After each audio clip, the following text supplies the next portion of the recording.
Espín. Ahora interviene el asambleísta Rafael Dávila, representante de la provincia de Loja. Gracias, señor presidente. Yo quisiera empezar mencionando que el nombre de esta ley es Ley Orgánica para enfrentar el conflicto armado interno, la crisis social y económica. Es decir, este proyecto no pretende únicamente financiar los costos que tiene la guerra contra el terrorismo. Está claro en la propuesta que envió el presidente de la República. También dice el presidente que es para financiar la crisis social y económica. Es decir, el enorme déficit fiscal que tiene el Ecuador. Y yo quisiera recordar a todos, compañeros legisladores, cuál es la necesidad de imponer tributos en un país. ¿Por qué se tiene que pensar en impuestos?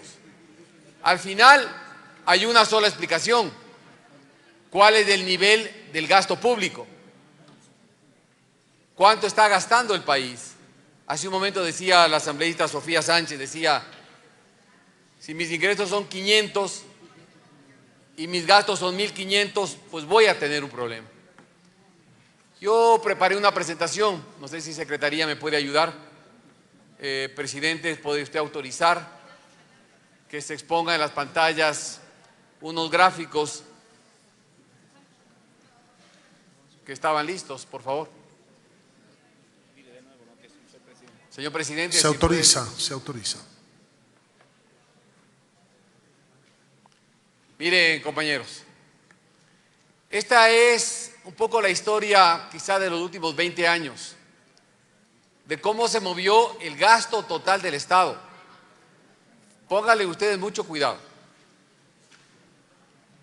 En el año 2006, el gasto total del Estado era 9.600 millones de dólares. En el año 2014, eso subió a 47.000 millones de dólares. Allí está el origen del gran déficit fiscal que tiene el país, señor presidente. Y ustedes, yo le he escuchado a la asambleísta Tayano, a la asambleísta Jorge Acaiturri, mencionar que esos pequeños huecos en el presupuesto del Estado es lo que van generando que se hunda la banca. Y es lo que genera el enorme problema que tiene el país. Pero pongámosle en dólares constantes. El siguiente gráfico, por favor. Para poner en millones de dólares del 2022. Porque esos no están ajustados por inflación. Mire usted, ajustados por inflación. En el 2006, en dólares del 2022, el gasto total del Estado era 15.000 millones de dólares. En el 2014 se llegó a 51.000 millones de dólares. Ahí está el enorme crecimiento del gasto público en estos años. ¿Cómo se financió esto, presidente?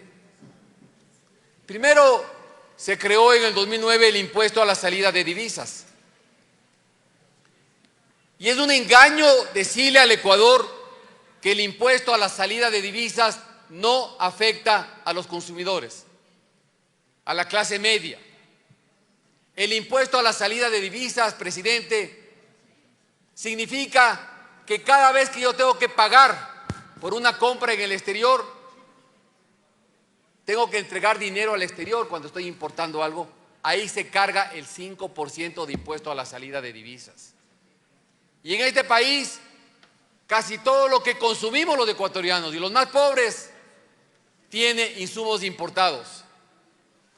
El nylon, el poliéster, el algodón son importados.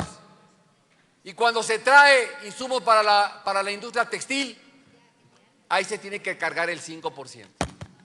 Porque el importador le traslada al precio de las materias primas. Si importamos llantas o insumos para la producción de llantas, ahí está el 5% a la salida de divisas. Si importamos celulares, electrodomésticos, repuestos para vehículos, ahí está el 5% a la salida de divisas. No le engañemos al Ecuador. el impuesto a la salida de divisas se traslada al consumidor final.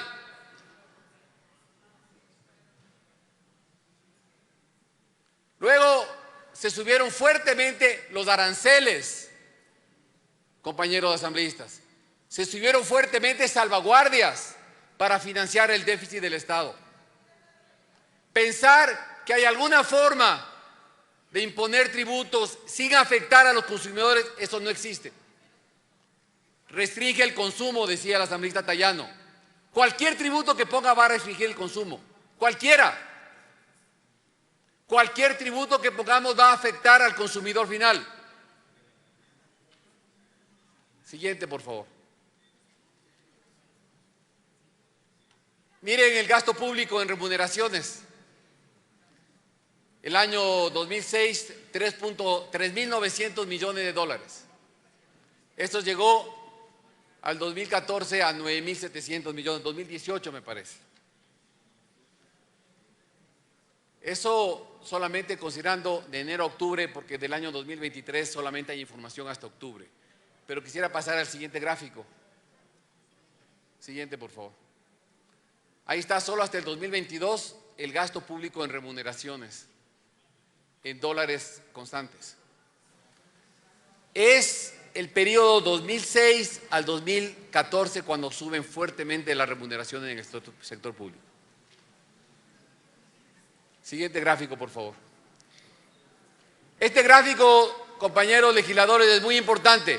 Esto nos envió el miércoles pasado, nos envió el Ministerio de Finanzas a todos los asambleístas. Usted nos repartió, señor presidente. Es del presupuesto prorrogado 2024. ¿Saben cuál es el gasto en el 2024? 33.000 millones de dólares. Inicialmente preparado por el Ministerio de Finanzas. Siguiente gráfico, por favor. Allí están los egresos. Ahí están los ingresos, perdón. Allí está el déficit asambleísta Sofía Sánchez. 7.300 millones de dólares. Allí está. 7.300 millones cuando dice financiamiento público. Esto es lo que el gobierno necesita conseguir en el 2024, 7.300 millones de dólares. Y esto no cuenta los atrasos que tiene el sector público. El sector público cerró el 2023 con atrasos cercanos a los 5.000 millones de dólares, que aún están pendientes de pagar. Aún no se pagan a los municipios, a las prefecturas, aún no se pagan a proveedores del Estado, se le debe al Seguro Social, se le debe a los ministerios. Entonces, el faltante, el hueco que tiene hoy las finanzas públicas es de 12.000 millones de dólares. Y ciertamente las diferencias que podemos tener es cómo cerramos ese hueco. Y mis compañeros de la Revolución Ciudadana dicen que pague la banca.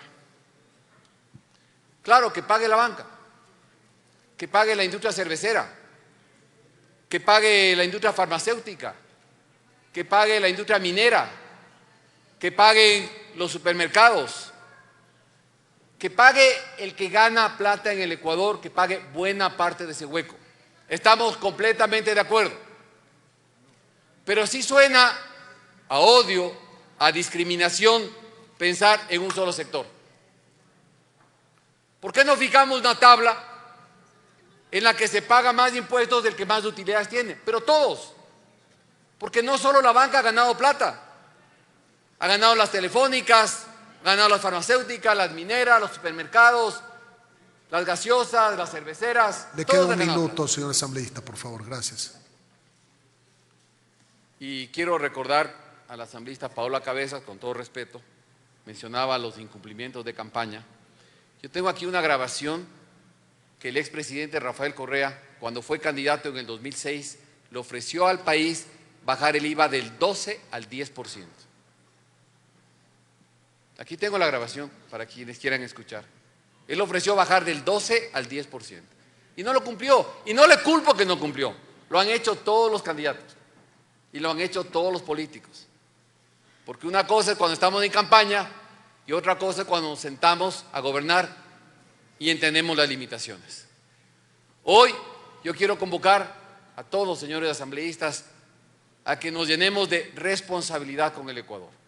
Y hace falta varias medidas, no solo el IVA, los impuestos a los que más ganan, por supuesto que sí. Los impuestos a las sociedades, claro que hace falta. El control del gasto público, el topar los subsidios, el reestructurar la deuda. Sí hace falta hacer un esfuerzo colectivo y medidas complementarias unas con otras. El hueco, amigas y amigos, el hueco es de 12.000 millones de dólares. El impuesto que plantean a la banca no deja más de 120 millones. Concluir, Gracias, por señor favor. presidente. Entonces hace falta realmente un gran esfuerzo. Y ahí tenemos que dejar de lado los cálculos, asumir con responsabilidad las decisiones que tomemos, y yo convoco e invito a todos a que sea ese el norte de nuestras decisiones, la responsabilidad con el Ecuador. Muchas gracias. El asambleísta Rafael Dávila dijo que decir que la subida del